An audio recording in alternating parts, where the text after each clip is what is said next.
turasanga umukinnyi ufatwa nk'uw'ibihe byose muri ruhago, greatest of all time, God, Lionel Andres Messi Coutinho, amaze gutsinda ibitego birenga 800, yatwaye ibikombe birenga 40, ahabwa Ballon d'Or 8 hamwe n'igikombe cy'isi cyo mu 2022. None ubu abarizwa muri Leta Zunze Ubumwe za Amerika mu ikipe ya Inter Miami, ahari kwinjiza akayabo k'amadolari buri munsi, miliyoni 54 zose z'amadolari ku mwaka, ayarenga miliyoni y'idolari buri cyumweru, akaba ari ibihumbi 148 buri munsi, ibihumbi 6 ku isaha, wayashyira ku munota akaba ari amadolari 102.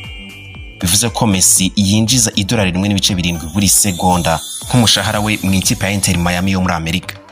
Tutirengagije nanone kari we winjiza akayabo ku rubuga rwa Instagram, ahahembwa miliyoni zirenga 2 z'amadolari kuri buri post yose ashyizeho. Byose rero Cristiano Ronaldo abarirwa umutungo utajya munsi ya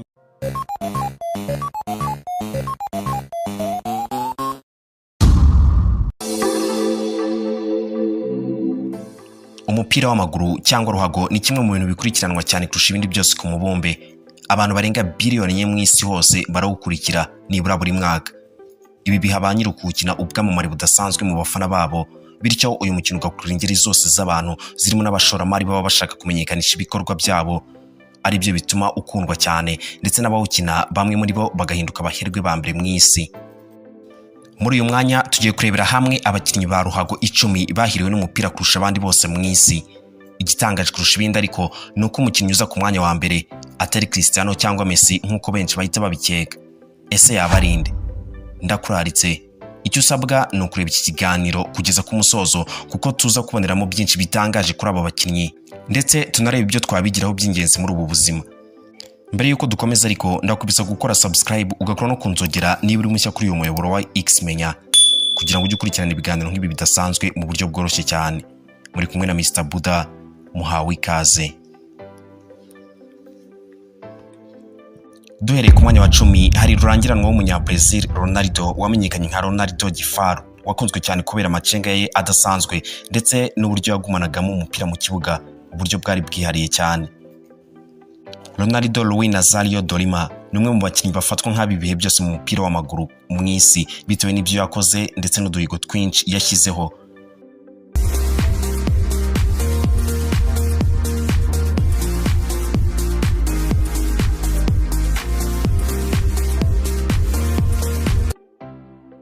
Ronaldo yavukiye Rio de Janeiro muri Brazil mu 1976.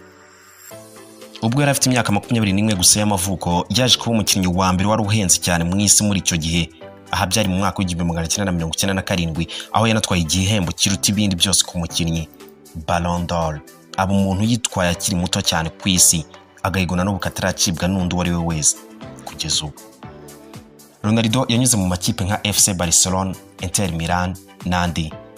Ubu ni na rwiyemezamirimo ukomeye cyane, akaba perezida w'ikipe yo muri Espagne yitwa Real Valladolid, akaba anafite indi kipe ikina mu cyiciro cya mbere iwabo muri Brazil yitwa Cruzeiro. Ubu kandi Ronaldo ni ambasaderi w'ishami rya Loni rishinzwe iterambere UNDP kuva mu mwaka w'2000.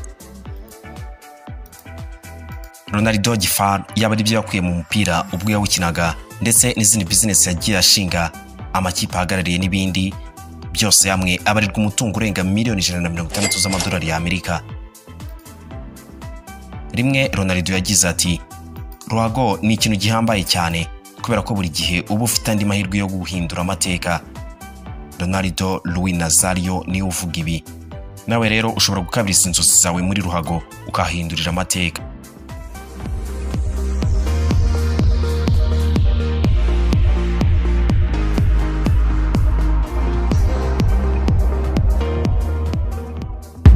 Mwanya wa 9 hari umwongereza Wayne Rooney. Wayne Mark Rooney ni umwe mu bongereza bakunzwe cyane muri ruhago bitewe n'uburyo yitwaraga mu kibuga. Rooney yakiniye amakipe arimo Manchester United na Everton zo mu gihugu cy'Ubwongereza, ahatwarira ibikombe binyuranye bigera kuri 13, birimo Premier League 5 na UEFA Champions League. Ariko cyane cyane ahabonera kampani zo gukorana nazo zihemba neza. Muri zo twavuga nka Samsung, Coca-Cola, Nike n'izindi nyinshi tutarondora. Yaba ari ibyo yabonye ari mu kibuga, ibyo kampani yamamarije zamuhaye n'ibyo akora uyu munsi bituma barirwa umutungo wa miliyoni zirenga 170 z'amadolari ya Amerika, bikamugira umwe mu bahiriwe n'umupira w'amaguru mu isi kugeza uyu munsi. Wayne Rooney yamanitse inkweto ye mu 2021 ajya gutoza ikipe yo mu cyiciro cya kabiri mu Bwongereza yitwa Derby County. None ubu ni manager w'ikipe yitwa DC United yo muri Leta Zunze Ubumwe za Amerika. Bimwe mu byo twamwigiraho ati, nzakomeza kwitoza, ndabizi neza ko ibitego bizarumbuka ku bwinshi. Wayne Mark Rooney. Nawe rero niba hari ikintu wifuza kugeraho, komeza ugerageze, wiga uburyo bwose bushoboka bwo kubikora neza, witoze kenshi gashoboka, ndabizi uzabona umusaruro washakaga. Ku mwanya wa 8 hari umwe mu bakinnyi beza kandi bakiri bato ku isi, Kylian Mbappé Lotte, ukinira ikipe ya Paris Saint-Germain. Mbappé yavutse mu 1998, nyuma y'imyaka 20 gusa mu 2018 atwara igikombe kiruta ibindi byose muri ruhago, FIFA World Cup, ndetse yongera no kugera ku mukino wa finali muri 2022. Mbappé yashyize ahagaga ko kuba yaratsinze ibitego 4 mu mikino 2 gusa ya finali y'igikombe cy'isi. Yatwaye kandi Golden Boot muri sezo ya 2018-2019. Amaze gutwara shampiyona z'Ubufaransa 4, Coupe de France 3 muri Paris Saint-Germain. Muri 2023 Mbappé yakizwe ku mwanya wa 3 mu bakinnyi binjiza amafaranga menshi cyane ku isi. Nimvuga abakinnyi ntumva baruhago gusa, ahubwo mu mikino yose muri rusange. Uru rutonde rwakozwe n'igitangazamakuru cya Forbes ruvuga ko Mbappé hagati ya Gicurasi 2022 na Gicurasi 2023 yinjije miliyoni 120 z'amadolari gusa hataravamo imisoro, komisiyo n'ibindi. Mu kwezi kwa gatandatu mu 2023 Kylian Mbappé Lotte yagiranye amasezerano na kampani yitwa Solar ikora ibijyanye na cryptocurrency, by'umwihariko mu gice cyayo cya gaming, imikino ya mudasobwa ikorwa hifashishijwe ikoranabuhanga rya blockchain. Kugira ngo wumve ubukana bw'aya masezerano, wareba aho bigejeje Cristiano Ronaldo ufitanye amasezerano n'isoko rya cryptocurrency rya Binance, cyangwa se mugenzi we Lionel Messi nawe ufitanye amasezerano n'isoko rya cryptocurrency ryitwa Bitget. Izi kampani za cryptocurrency zihemba kavagari abazamamaza. Niba utazi byinshi ku mikorere ya cryptocurrency, ushobora kureba indi YouTube channel yacu yitwa Xmenya Official, aho twigishirizaho ibigendanye na cryptocurrency, gukorera amafaranga muri cryptocurrency, gukora trading cyangwa se gucuruza cryptocurrency, gukoresha amasoko arimo Binance, Bitget, Bybit, OKX n'andi. Ushobora gushakisha muri YouTube yawe Xmenya Official cyangwa se ukifashisha link twatanze muri description y'iyi video uri kureba nonaha, ubundi ugasobanukirwa byimbitse imikorere y'aya mafaranga y'ikoranabuhanga azwi nka cryptocurrency. Barurangiranwa barimo Ronaldo, Messi ndetse na Mbappé birirwa bamamaza. Kubw'ibyo byose rero, Kylian Mbappé abarirwa umutungo urenga miliyoni 180 z'amadolari ya Amerika. Gusa abasesenguzi bo bavuga ko bitewe n'uko akiri muto afite ahazaza heza, kandi ibyo bikazagera no kwiyongera ku mutungo we mu bihe bizaza. Ese nawe niko bibona? Mutubwire muri comment. Mbappé ati, muri ruhago buri kimwe cyose kirashoboka mu gihe uri gukora kandi ukaba wizerera mu bushobozi bwawe. Mbappé ni uvuga ibi ngibi. Nawe rero mu byo urimo byose ujye wiyumvisha ko bishoboka igihe cyose uri kubiharanira. Ku mwanya wa 7 hari Zlatan Ibrahimovic, umunyaswede waciye mu makipe yose akomeye arimo Ajax Amsterdam, Juventus, Inter Milan, FC Barcelona, Paris Saint-Germain, Manchester United, AC Milan ari nayo akinira kuri ubu. Aha hose yatwayemo shampiyona zigera kuri 11. Kugeza ubu Zlatan afatwa nk'umwe mu bataka bakomeye babayeho muri ruhago. Abantu bamukundira imbaraga zidasanzwe zivanze na taekwondo agaragaza mu kibuga, ndetse n'ibishot birebire kandi biremereye, gutsinda ibitego mu buryo bw'abacrobat n'ibindi binyuranye bigaragaza umwihariko wa Zlatan. Zlatan yabonye umukandara w'umukara mu mukino wa taekwondo ku myaka 17 gusa y'amavuko iwabo muri Swede. Kugeza ubu kandi Ibrahimovic ku myaka ya 41 afite agahigo ko kuba ari we muntu watsinze igitego akuze cyane muri shampiyona y'Ubutaliyani Serie A. Uyu mukinnyi abarirwa umutungo urenga miliyoni 190 z'amadolari ya Amerika, yakuye ahanini mu rugendo rwe rw'umupira w'amaguru n'izindi business agenda akora ku ruhande. Icyo twamwigiraho, rimwe ati nakoze ibidahwitse byinshi, nkora amakosa menshi, ariko buri kimwe cyose cyamberaga isomo, na n'ubu ndacyakoze, nanone kandi ndakigira kuri ayo makosa, nta muntu n'umwe w'intungane udakosa. Zlatan Ibrahimovic. Ku mwanya wa gatandatu hari Neymar da Silva Santos Jr. ubarirwa umutungo urenga miliyoni 200 z'amadolari y'Amerika. Neymar ni umunyabrazil wakiniye amakipe nka Paris Saint-Germain yo mu gihugu cy'Ubufaransa. Mbere ya hariko yabanje gukinira ikipe ya FC Barcelona aho yatwara ibikombe birimo na UEFA Champions League. Neymar afatwa nk'umwe mu bakinnyi bakomeye beza muri ibi bihe byacu, yaba ari muri club ndetse no mu ikipe y'igihugu ya Brazil. Kugeza ubu Neymar niwe mukinnyi waguzwe amafaranga menshi cyane mu mateka ya ruhago, ubwo yavaga muri FC Barcelona ajya muri Paris Saint-Germain ku kiguzi cya miliyoni 220 z'amayero, ukagirikaho na miliyoni zikabakaba ku ijana z'amayero yaguzwe ava muri Paris Saint-Germain yerekeza muri Al Hilal yo muri Arabia Saudite. Yose hamwe mutanzweho arakabakaba kuri miliyoni 300 z'amayero. Uretse umushahara n'agahimbaza musiki agenerwa nk'umukinnyi, Neymar ni umwe mu bakinnyi babashije kugirana amasezerano n'ibigo bikomeye birimo Epic Games, Fruta Entertainment, Puma, Qatar Airways, Red Bull n'ibindi byinshi binyuranye.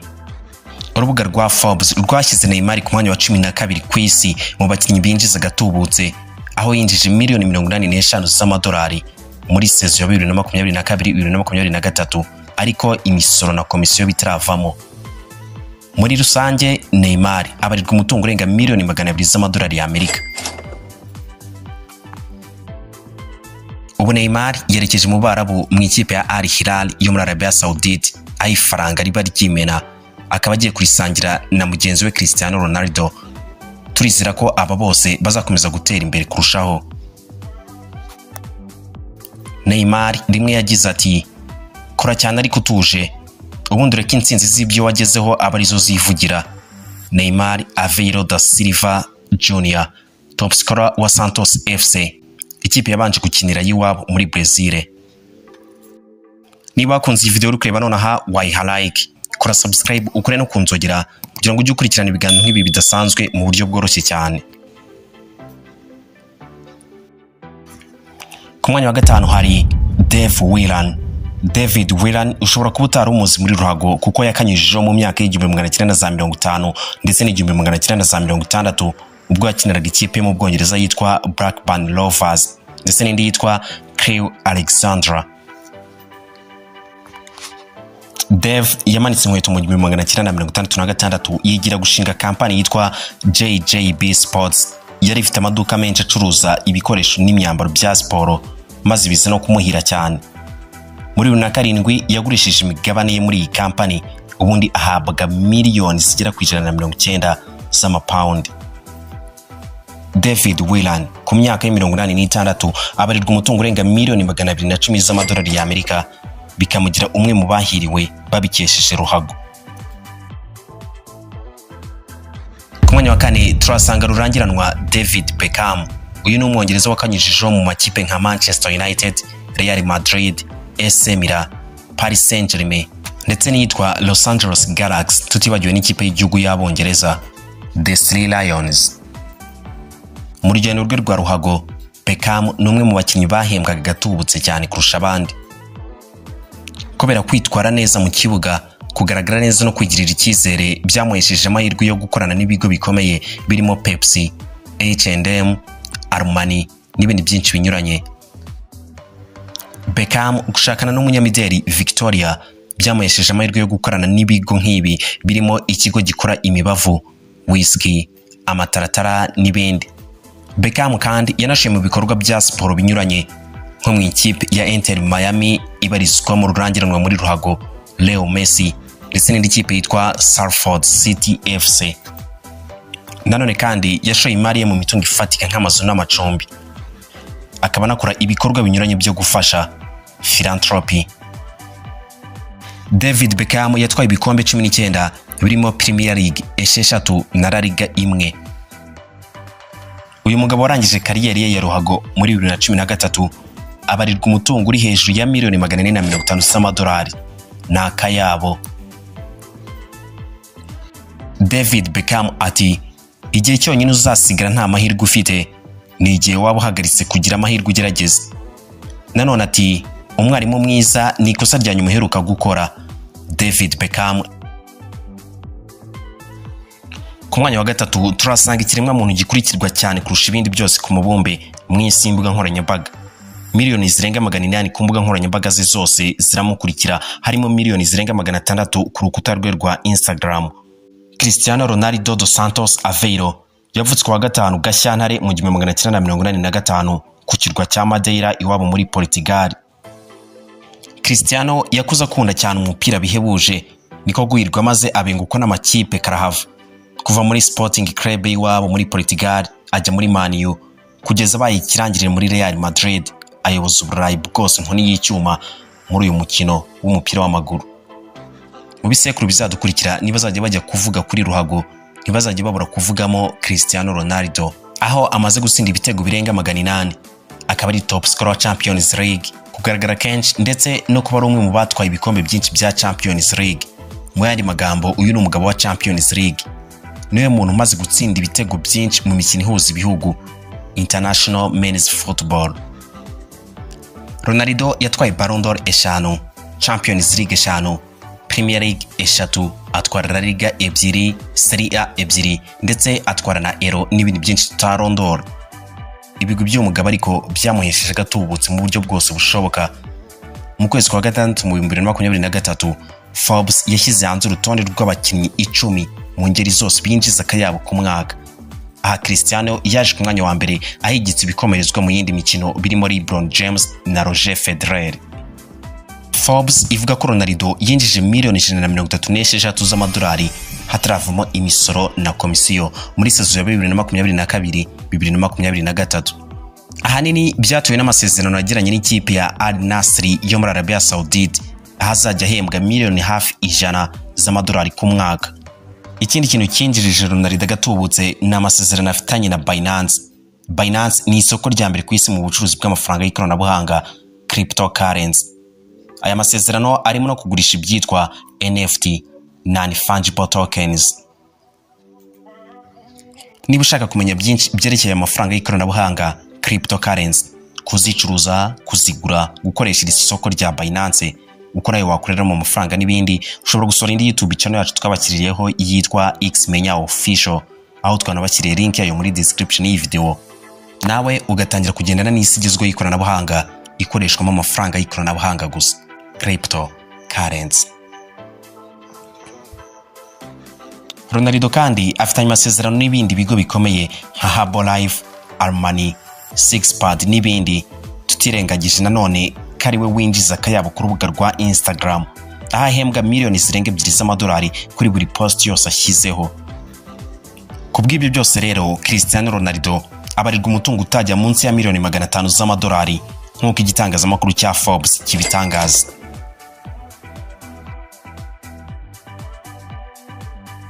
Cristiano ni umuntu ukunda kwigirira icyizere cyane. Rimwe yagize ati niba utizera ko ushoboye ikintu runaka ntuzigera ugera no kubyo mu busanzwe wakabaye ishobora. Nanone ati urukundo rwawe rurankomeza, urwango rwawe rugatuma ndatsimburwa ngo mpagarare. Ronaldo adusoreza agira ati burya inzozi sizazindi ubona mu ijoro, inzozi ni bya bintu bituma udasinzira kugira ngo bigereho. Aya namwe mu masomo akomeye cyane twakigira kuri Ronaldo, kwigirira icyizere, umurava no gukora cyane tukagera ku ndoto zacu.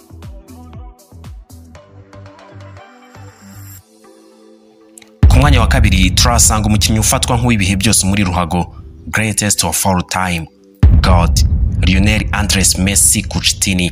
Amaze gutsinda ibitego birenga 800, yatwaye ibikombe birenga 40, ahabwa Ballon d'Or 8 hamwe n'igikombe cy'isi cyo mu 2022. Lionel Messi yavutswe mu 24 Kamena mu 1987 i Rosario muri Argentine. Urugendo rwe rwa ruhago yarutangiye akiri kare cyane, aho yasinye ikipe ya FC Barcelona mu mwaka wa 2000 ubwo yari afite imyaka 13 gusa y'amavuko. Aha mu ikipe ya FC Barcelona niho yamaze igihe kirekire mu rugendo rwe rw'umupira w'amaguru, ahatwarira ibikombe byose bishoboka ku mugabane w'Uburayi, ibikombe bigera kuri 35 byose muri FC Barcelona. UEFA Champions League eshatu, shampiyona 10 za La Liga n'ibindi byinshi tutarondora. Kugeza ubu kandi Lionel Messi niwe mukinnyi umaze gutsinda ibitego byinshi uzwi nka top scorer w'ibihe byose muri shampiyona ya Espagne La Liga. Yatsinze ibitego 474 byose. Umukurikira ni mugenzi we Cristiano Ronaldo watsinze ibitego 311 muri shampiyona ya La Liga yo muri Espagne. Messi nyuma yo kubikirangirira muri ruhago y'isi noneho yerekeje muri Paris Saint-Germain mu Bufaransa, naho ahatwarira ibikombe bigira kuri 3. None ubu abarizwa muri Leta Zunze Ubumwe za Amerika mu ikipe ya Inter Miami, ahari kwinjiza akayabo k'amadolari buri munsi, miliyoni 54 zose z'amadolari ku mwaka, ayarenga miliyoni $1 buri cyumweru, akaba ari ibihumbi 148 buri munsi, ibihumbi 6 ku isaha, wayashyira ku munota akaba ari amadolari 102. Bivuze ko Messi yinjiza $1.7 buri segonda nk'umushahara we mu ikipe ya Inter Miami yo muri Amerika. Ku rutonde rwa Forbes rwo mu 2023 rw'abantu binjiza gatubutse muri siporo, rwashyize Messi ku mwanya wa kabiri nyuma ya Cristiano Ronaldo mu bantu binjiza akayabo muri siporo, naho Messi yinjije miliyoni 130 z'amadolari muri sezo ya 2022-2023. Wakongeraho amasezerano apima amamiliyoni menshi y'amadolari Messi afitanye n'ibigo bikomeye birimo Adidas, Budweiser, Pepsi n'ibindi byinshi tutarondora. Ibi byose nibyo bituma Messi abarirwa umutungo urenga miliyoni 600 z'amadolari ya Amerika, bikamugira umwe mu batunzi bya mirenge ku isi babikesheje ikirenge cye ruhago. Lionel Messi kandi niwe muntu ufite ifoto yakunzwe cyane kuri internet. Ni ifoto iri ku rukuta rwe rwa Instagram imugaragaza we n'ikipe ya Argentine ubwo batwaraga igikombe cy'isi mu 2022. Leo Messi ati, ugomba guhatana kugira ngo ugere ku ndoto zawe, ugomba kugira ibyo wigomwa kandi ukabiharanira. Nanone yongera hati, amafaranga siyo nkorera, njyewe nkina umupira kuko nkukunda. Yabaga abakinnyi badahembwa nari gukina football ku bushake nta shimwe ntegereje. Messi asoza yibutsa abantu bose ko nta muntu ushobora gutsinda buri gihe, rimwe na rimwe no gutsindwa bibaho. Lionel Andres Messi Coutinho ufatwa nk'ibihe byose muri football, greatest of all time, God. Ese ko tumaze kubona barurangiranwa bose muri ruhago, yaba ari Leo Messi, Cristiano Ronaldo, David Beckham, Kylian Mbappe n'abandi, uyu muntu udasanzwe uza ku mwanya wa mbere mu bakinnyi batunze ibyamirenge ku isi yaba ari nde? Utekereza ko yaba ari Paul Pogba, Eden Hazard cyangwa Mo Salah? Mutubwire uwo mukeka muri comment. Uza ku mwanya wa mbere ariko ntasanzwe ndamukurarikiye. Mbere yuko tumugera hariko reka tubanze twumva ubu butumwa. Waba ushaka kubyaza umusaruro imbuga nkoranyambaga zawe, waba ufite YouTube channel ushaka kongera aba subscribers na views bitakugoye, waba ushaka kongera aba followers bawe kuri Instagram na TikTok, like, comment ku mbuga nkoranyambaga zose, byarakemutse. Jya ku rubuga www.twika.smm.com aho bagufitiye uburyo bwo kubona aba subscribers n'aba followers banyabo kuri izo mbuga zose mu buryo bworoshye cyane bitakugoye, maze nawe ugatangira kwinjirizwa n'imbuga nkoranyambaga nk'abandi bose. Kubijyanye n'ibiciroho ni nkaho ari ubuntu, wigira ikibazo, kandi aba followers n'aba subscribers abari abanyabo, byumvikane ko ibyo uzajya ukora byose bazajya babikurikirana umunsi ku wundi. Ubu buryo burizewe cyane kandi burakora neza ku bantu bose bari mu Rwanda 100%, aho ushobora no kwishyura ukoresheje mobile money cyangwa cryptocurrency. Twigisha kandi tugatanga ubujyanama ku bijyanye no kubyaza umusaruro internet n'imbuga nkoranyambaga, gukora monetization kuri YouTube, Instagram, Facebook n'ahandi. Ku bindi bisobanuro mwabariza kuri nimero muri kureba kuri screen yanyu nona. Ku mwanya wa mbere hari umwana w'ibwami ariko ukunda ruhago bitangaje. Ku myaka ya 25 y'amavuko, Faik Barkia niwe uza kwisonga ku isi mu bakinnyi ba ruhago bose n'umutungo wa biliyoni 20 z'amadolari ya Amerika. Uyu ni mwinshi inshuro 33 ugereranyije n'uwa Leo Messi cyangwa Cristiano Ronaldo. Ushobora guhita wibaza uko uyu musore utanazwi cyane mu isi ya ruhago uko yabonye uyu mutungo wose. Dore inkuru itangaje ya Barkia utunze biliyoni 20 z'amadolari ya Amerika. Mu 1998 Faik Barkia yaravutse, avukira Los Angeles muri Amerika. Ise umubyara yitwa Jeffrey Barkia. Uyu Jeffrey ni umwe mu bagize umuryango w'ibwami bwa Brunei. Uyu yanabaye minisitiri w'imari muri iki gihugu gikize cyane ku mavuta n'indi mitungo kamere. Nk'aho ibi bidahagije, mukuru wa Jeffrey Bolkiah niwe muntu ukomeye cyane muri Brunei yose. Sultan Hassanal Bolkiah, sultan ukize cyane ku mubumbe na biliyoni zirenga 30 z'amadolari. Mu yandi magambo, Jeffrey Bolkiah ni igikomangoma cya Brunei ndetse n'umwana we Faik Bolkiah umwe twababwiye ukina ruhago akaba ari igikomangoma cyangwa prince wa Brunei. Sultan wa Brunei ni marume wa Faik Bolkiah umwe twababwiye ukina football cyane. Uyu Faik Bolkiah nanone kandi ni ushinzwe ibijyanye n'ishoramari mu bwami bwa Brunei bukungahaye ku mutungo kamere. Faik Bolkiah akaba afite imitungo inyuranye irimo amazu n'ibindi bikorwa remezo. Ngaha mu by'ukuri aho umukire wa mbere muri ruhago akomora ubutunzi bwe ibwami. Aha ushobora guhita wibaza uti none ko nta bikorwa by'umupira twumvise akora. Faik Bolkiah ubu ni umukinnyi ukomeye kandi wabigize umwuga mu ikipe yitwa Ratchaburi FC yo mu gihugu cya Thailand ikina mu cyiciro cya mbere. Akaba anakinira ikipe y'igihugu ya Brunei. Bolkiah kandi yaciye mu makipe akomeye arimo Southampton, Chelsea na Leicester City zo mu Bwongereza. Biratangaje cyane kuba umuherwe ufite biliyoni zirenga 20 z'amadolari uri ku rwego rumwe na ba Jack Ma afata Jesse akajya mu kibuga yewe agakurikiza n'amabwiriza yose y'umutoza. Ni urukundo rudasanzwe akundaho football. Uramutse ufashe imitungo y'abakinnyi bose tumaze kubona ukuyemo uyu wa mbere gusa, bose hamwe umutungo wabo ni biliyoni 2 na miliyoni 600 z'amadolari y'Amerika. Umutungo wa Faik Bolkiah wa biliyoni 20 ukubye inshuro 7 w'abandi bose twabonye kuri uru rutonde biteranyije. Nakayabo. Ngoro mu by'ukuri urutonde rw'abakinnyi 10 bahiriwe na ruhago kurusha abandi bose mu isi. Twarebeye hamwe ibigwi byabo ndetse n'ibyo twabigiraho muri ubu buzima. Iki kiganiro twagikoze twifashishije imbuga za internet zinyuranye ariko by'umwihariko urubuga rwa Forbes. Niba wakunze iyi video wayiha like, kora subscribe ukore no kunzogera kugira ngo ujye ukurikirana ibiganiro nk'ibi bidasanzwe mu buryo bworoshye cyane.